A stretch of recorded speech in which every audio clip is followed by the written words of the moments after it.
noticed that before. So the album artwork for the Septic Flesh album that came out last year, which was my number one album of 2022, by the way, it really looks like the fungus from The Last of Us. I've only just started playing The Last of Us on the PlayStation 4. I'm a little bit behind on gaming, and I am absolutely kicking my pants. And yes, I have just started playing it because of the TV show that's just started, and like other people telling me that I need to play this game, and they are right, I am enjoying it. Kicking myself though, it's so scary, it's ridiculous. But I've never noticed that the album artwork for Septic Flesh, the album that they released last year, looks like the fungus. Oh no, that's not good.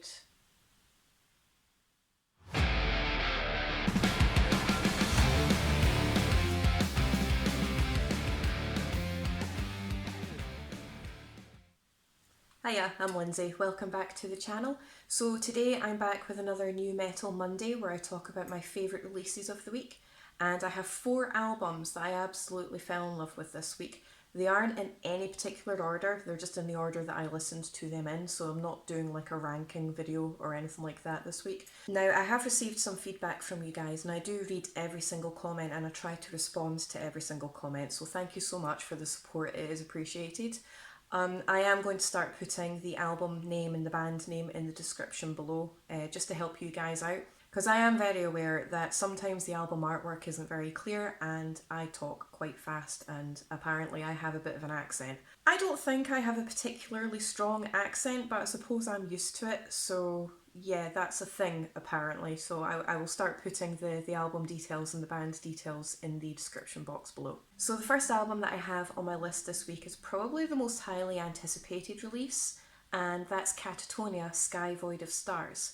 And for some bizarre reason, my brain keeps trying to tell me that it's sky full of stars. It is not. I mean, the sky is, yes, obviously, but the album is Sky Void of Stars.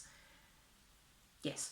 This, I don't know what my brain's playing at. I really don't know why, but it has a chronic obsession with calling the album Sky Full of Stars. I don't know why, but we'll just run with it.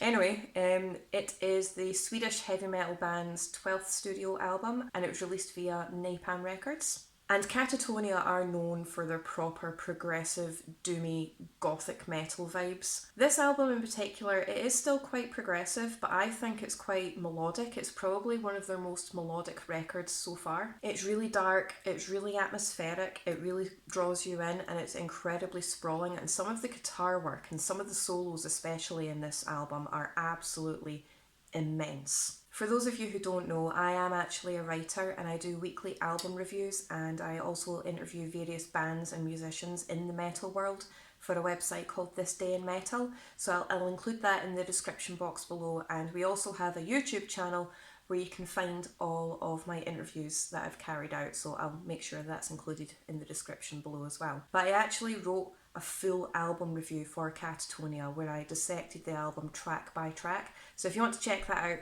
click the link below. As for favourite tracks off this album, I'm going to be honest, I actually loved every single track on the record. It's one of those records that just has one brilliant song after the other. But the tracks that stood out to me the most were Austerity, Birds, Colossal Shade, Opaline, Impermanence and Atrium.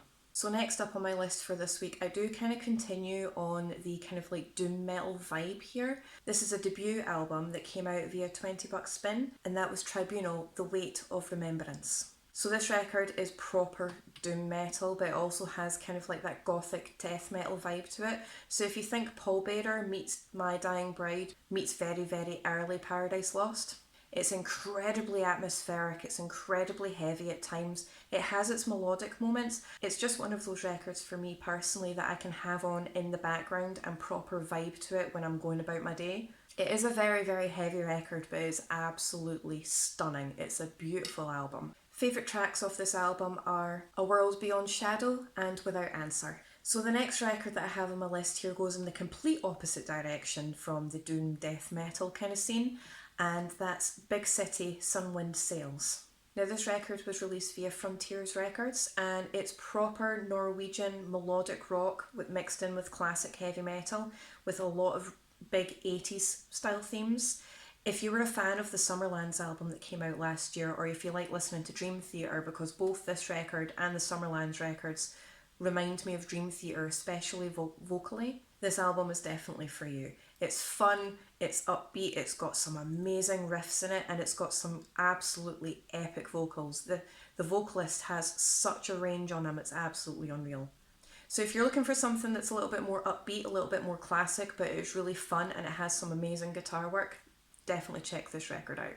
Favourite tracks of this album are Sons of Desire and Diamond in the Rough. So for the last record that I have on this week's video, we go in the complete opposite direction yet again. I have no idea if I'm pronouncing this band's name properly, so if I butcher it, I am so sorry. But that's Uburen, Usurp the Throne. Now it's either Uburen, Uburen, Uburen.